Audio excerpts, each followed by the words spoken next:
नमस्कार, बहुत स्वागत है आपका विंध्या टाइम्स में। हाजिर हुए विंध्य की अब तक की बड़ी खबरों के साथ बात करते हैं पहली खबर की, जहां रीवा के संजय गांधी स्मारक चिकित्सालय के गायनी विभाग स्थित ऑपरेशन थिएटर में हुई भीषण आग की घटना के बाद अस्पताल प्रबंधन एक्शन मोड में आ गया है। जांच समिति की रिपोर्ट के आधार पर बड़ी लापरवाही सामने आने पर प्रबंधन ने 2 जिम्मेदार कंपनियों को लाखों रुपए का नोटिस जारी किया है। गौरतलब है कि शॉर्ट सर्किट से लगी इस आग के दौरान ओटी में अफरा तफरी मच गई थी और एक मृत नवजात के झुलसने की दुखद घटना भी सामने आई थी। हालांकि फायर ब्रिगेड और पुलिस की तत्परता से आग पर काबू पा लिया गया, लेकिन इस हादसे ने अस्पताल की सुरक्षा व्यवस्था पर गंभीर सवाल खड़े कर दिए। जांच में सामने आया है कि सुरक्षा और रखरखाव में तैनात कंपनियों ने अपने दायित्वों का ठीक से पालन नहीं किया। इसके चलते बिजली व्यवस्था देखने वाली फर्म पर 50,000 रुपए और रखरखाव की जिम्मेदारी संभालने वाली हाइट्स कंपनी पर 5 लाख रुपए का जुर्माना लगाया गया है। अस्पताल प्रबंधन का कहना है कि यह कार्रवाई केवल शुरुआत है और मामले के अन्य पहलुओं की भी जांच जारी है। भविष्य में यदि किसी अधिकारी या कर्मचारी की भूमिका संदिग्ध पाई जाती है तो उसके खिलाफ भी सख्त दंडात्मक कार्रवाई की जाएगी। अधिष्ठाता महोदय द्वारा कार्रवाई की गई। हाइट्स कंपनी में करीब लगभग 5 लाख का जुर्माना और जो फायर कंपनी थी सुरक्षा फायरटेक, उस पर 50,000 का जुर्माना लगा है और उसमें अभी और भी बैठकें होनी है और भी कार्रवाइयाँ होंगी। अभी बड़ी कार्रवाई है और क्या कुछ पता चला किस वजह से? नहीं, इसमें वही शॉर्ट सर्किट ही था और शॉर्ट सर्किट से ही आग लगी थी और ये बड़ी दुर्भाग्यपूर्ण घटना थी। इसमें विशेष रूप से हमारे वार्ड बॉय और स्टाफ का बड़ा अच्छा कार्य था, जो समय रहते सबको निकाल लिया और ज़्यादा कैजुअलिटी नहीं होने पाई। आगे भी क्या कोई ऐसा दोषी पाया जाए उसको? बिल्कुल बिल्कुल, जो भी दोषी पाए जाएंगे जांच में सामने आते जाएंगे, हम उस पर कार्रवाई करेंगे, कड़ी कार्रवाई करेंगे। बात करेंगे अगली खबर की, जहां मऊगंज थाना क्षेत्र के अंतर्गत डगडौआ गांव के पास मंगलवार यानी आज सुबह उस समय सनसनी फैल गई जब सड़क किनारे एक अज्ञात युवक का शव बरामद हुआ। 30 दिसंबर की सुबह घना कोहरा छटने के बाद राहगीरों की नजर सड़क की पटरी पर पड़े शव पर पड़ी, जिसके बाद स्थानीय लोगों ने तुरंत पुलिस को सूचना दी। मौके पर पहुंची मऊगंज थाना पुलिस ने घटनास्थल का निरीक्षण कर शव को कब्जे में लिया और उसकी पहचान की प्रक्रिया शुरू कर दी है। मृतक की उम्र लगभग 35 से 40 वर्ष के बीच बताई जा रही है और उसका चेहरा बुरी तरह जख्मी है, जिस पर धारदार हथियार से वार किए जाने की खबर सामने आई है। प्रारंभिक जांच में मामला हत्या का प्रतीत हो रहा है और आशंका जताई जा रही है कि युवक की हत्या कहीं और कर शव को सड़क किनारे फेंका गया है। पुलिस आसपास के इलाकों में पूछताछ कर रही है और गुमशुदगी की रिपोर्ट भी खंगाली जा रही है। इस घटना के बाद पूरे क्षेत्र में भय और चर्चा का माहौल बना हुआ है। डगडौआ में अज्ञात शव मिला है जिसके सर और चेहरे पर गंभीर चोटें भी हैं। आज मऊगंज पुलिस को ऐसी सूचना मिली थी कि एक जो हाईवे है, हाईवे के बगल में ही एक डेड बॉडी मिली है।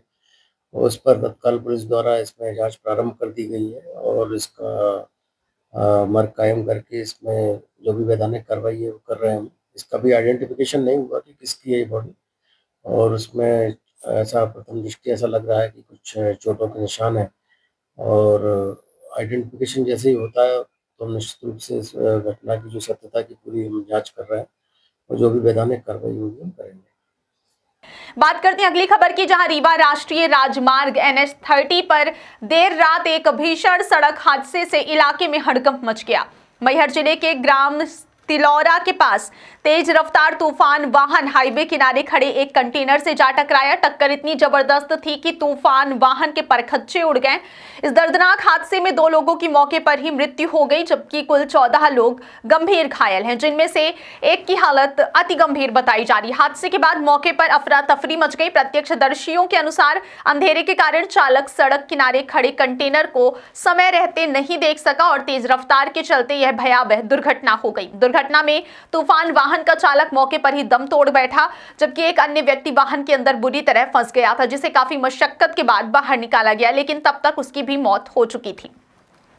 बताया जा रहा है कि तूफान वाहन में सवार सभी लोग कटनी जिले के निवासी थे और मृतक की अस्थियों के विसर्जन के लिए कटनी से प्रयागराज जा रहे थे। धार्मिक यात्रा पर निकले इन लोगों की खुशियों का सफर पल भर में मातम में बदल गया। सूचना मिलते ही आसपास के ग्रामीण और फिर मैहर देहात थाना पुलिस व हाईवे पेट्रोलिंग टीम मौके पर पहुंची और घायलों को एम्बुलेंस के माध्यम से मैहर सिविल अस्पताल पहुंचाया गया, जहां उनका इलाज जारी है। बात करते हैं अगली खबर की, जहां सतना के कुलगवा थाना क्षेत्र में बकाया किराए के विवाद ने खूनी संघर्ष का रूप ले लिया है। बाबूपुर स्थित ईंट प्लांट के मालिक करणदेव सिंह बघेल पर आधी रात को आधा दर्जन दबंगों ने लाठी डंडों से जानलेवा हमला कर दिया, जिसमें पीड़ित के दोनों पैर टूट गए। विवाद तब शुरू हुआ जब किराएदार नागेश्वर शुक्ला बिना पिछला बकाया चुकाए जबरन प्लांट खाली कर सामान ले जाने लगा। हैरानी की बात यह है कि पुलिस की समझाइश के बाद मामला शांत हुआ था, लेकिन पुलिस के जाते ही आरोपियों ने देर रात सोते समय पीड़ित को बेरहमी से पीटा। वारदात के बाद घायल को जिला अस्पताल में भर्ती कराया गया। अब इंसाफ के लिए पीड़ित परिवार एसपी कार्यालय की चौखट पर पहुंचा है। परिवार का आरोप है कि हमलावर अब भी उन्हें जान से मारने की धमकी दे रहे हैं। जी आज आप एसपी कार्यालय आए हैं जी, क्या मामला है? मामला ये था सर कि जो मेरा ईटा प्लांट था मैं किराए पे दिया था, आज 1.5 साल हो गए। एनपी शुक्ला जी को दिया था। तो उन्होंने प्लांट परसों अचानक से, पता नहीं क्या कैसा हुआ, अचानक से खाली करके निकलने लगे और हमको सूचना मिला कि ये ऐसे प्लांट खाली करके निकलने वाले हैं। तो हम पहुँचे हैं 10-11 बजे। जैसे पहुँचे तो देखे तो 2-3 ट्रक और उनका कैंपर एम्पर खड़ा, ये सब सामान लोड करके निकल रहे थे। तो हम वहीं रुकवा दिए हैं कि अभी कहीं कुछ सामान नहीं जाएगा, भैया हमारा सामान था और ऐसा ऐसा एग्रीमेंट है 5 साल का। 5 साल का एग्रीमेंट है, तो उसमें था भी कि ऐसा ऐसा है कि 2 महीना पहले नोटिस देंगे। ये सब चीज़ें नहीं हुआ और बिना बताए किराया 1 साल का नहीं दिए थे और बिना बताए भाग रहे थे। जब हम प्लांट पहुँचे तो देखे तो हमारा सामान ही नहीं है। हमारे ईटा प्लांट का ना तो मोटर है ना तो डाई है। तो हमारे ईटा प्लांट का 15 लाख की मशीन का सामान ही चोरी हो गया। वो मेरा, इस कारण मैं गया हूँ, तुरंत सूचना दिया हूँ चौकी प्रभारी जो शुभम भैया करके हैं उनको। मैं कौन सी चौकी? बाबूपुर चौकी में मैं वहाँ रिपोर्ट डाला हूँ। दोपहर को ही डाल दिया था 1:30-2 बजे। फिर वहाँ से पुलिस वाले आए हैं तो सब वहाँ फोटो खींचे, देखे कि सारे मेरे प्लांट में कैमरे भी लगे, पूरे कैमरे में सब कपड़े टंगे थे। तो वो कैमरे से वो भी नहीं शो हुआ कि कौन सामान चोरी किया जी। फिर इसके बाद जब पुलिस वाले आए तो सीधे मना कर दिए कि यहाँ से कुछ भी सामान शुक्ला जी कौन है, ये क्या करते हैं? ये नागेश्वर प्रसाद शुक्ला जी नाम है और हमको तो अभी तक यही बताए थे कि हम रिटायर्ड कर्नल हैं और आईजी ऑफिस में हम वो टीआई है। कहाँ पे? आईजी ऑफिस रीवा में जी। और ये मतलब उनकी वर्दी कई बार पहन के हम देखे भी हैं, वर्दी पहने भी हम देखे हैं कई बार। और उनके साले आरपीएफ थाना में हैं, कुछ बड़े अधिकारी हैं। नहीं, आज आप एसपी कार्यालय आए हैं, किस मामले को लेके? हम अपना एफआईआर कराने आए। मेरे अभी तक एफआईआर नहीं हुआ, मात्र नॉर्मल सा लगा दिए धारा। मेरे दोनों पाँव हाथ टूट गए हैं और मेरे बीवी बच्चे अब कहाँ से खाएंगे पियेंगे और मेरा 1 साल का प्लांट का किराया भी नहीं मिला और जो था वो भी चोरी हो गया। मारपीट किन लोगों ने किया? मारपीट मैं क्या है, जब रिपोर्ट हुई तो सभी चले गए स्टाफ के। मैं जब तो मेरी निजी प्लांट है तो स्वयं तो मैं अपना रुक गया कि सामान न चोरी जाए, क्योंकि मेरा भी था उनका भी सामान था, तो मैं वहीं प्लांट में रुक गया। ये 12, साढ़े 12, 1 के बाद 12:30 के बाद ही आए हैं, खाए पिए। वो 2 जन आए हैं पहले, एनपी शुक्ला आए हैं और उनके साथ विक्रम पांडे, वो दोनों। वो जैसे आए हैं तो हम जो विश्वास पात्र पे अपन गेट खोल के हम बाहर चले आए। जैसे बाहर आए तो 5-6 लोग उन्हीं के साथ पीछे से हमारे आए और मारने चालू कर दिए। तो वो मार भी रहे थे, मार के मेरे पूरा अधमारा कर दिया और दोनों पाँव तोड़ दिए। और फिर भी उसके बाद जो 5 लोग थे वही सर करके बोल रहे थे, मतलब इतना अपन सुने कि मतलब वो सर ही करके बात कर रहे थे उनसे भी कि सर और मारिए। अब वो कौन थे हम पहचानते नहीं है 5 लोगों का।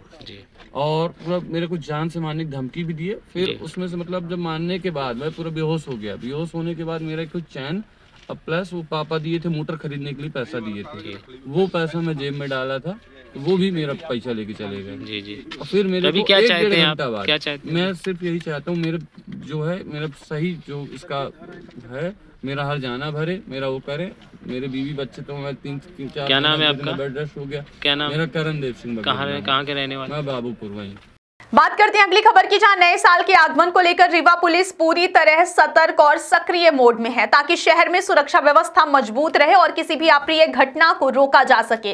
बीते दिनों से शहर के प्रमुख मार्गों, चौराहों और भीड़ भाड़ वाले इलाकों में सघन वाहन चेकिंग अभियान चलाया जा रहा है, जिसमें 2 पहिया और 4 पहिया वाहनों की बारीकी से जांच की जा रही है। चालकों के दस्तावेज देखे जा रहे हैं और यातायात नियमों का उल्लंघन करने वालों पर तत्काल कार्रवाई की जा रही है। खास तौर पर शराब पीकर वाहन चलाने वालों के खिलाफ 0 टॉलरेंस नीति अपनाई गई है। ब्रेथ एनालाइजर के माध्यम से नशे में पाए गए चालकों पर चालानी कार्रवाई के साथ साथ कई मामलों में वाहन जब्त कर कानूनी प्रक्रिया पूरी की जा रही है। इसी क्रम में कल शाम जागरूकता अभियान भी चलाया गया, जिसमें पुलिस कर्मियों ने शहर के अलग अलग ट्रैफिक सिग्नलों और प्रमुख चौराहों पर आम लोगों को नशे से दूरी है जरूरी का संदेश दिया और वाहन चालकों व यात्रियों को समझाया कि नशे की हालत में वाहन चलाना खुद और दूसरों के लिए खतरा है। पुलिस ने हेलमेट और सीट बेल्ट का उपयोग, निर्धारित गति सीमा का पालन और ट्रैफिक सिग्नलों का सम्मान करने की भी अहमियत बताई। नए वर्ष के उपलक्ष्य पर पुलिस अधीक्षक महोदय के निर्देशन पर प्रत्येक चौराहे पर चेकिंग लगाई जा रही है। इसमें लोगों को शराब पीकर वाहन न चलाने की समझाइश भी दी जा रही है, प्लस मैक्सिमम टू व्हीलर्स जो बाहर निकल रहे हैं उनका ब्रीथ एनालाइजर टेस्ट कराया जा रहा है ब्रीथ एनालाइजर से। और ये सभी लोगों को संदेश दिया जा रहा है कि नशा करके और हुड़दंग मचाने वालों को बिल्कुल भी बख्शा नहीं जाएगा।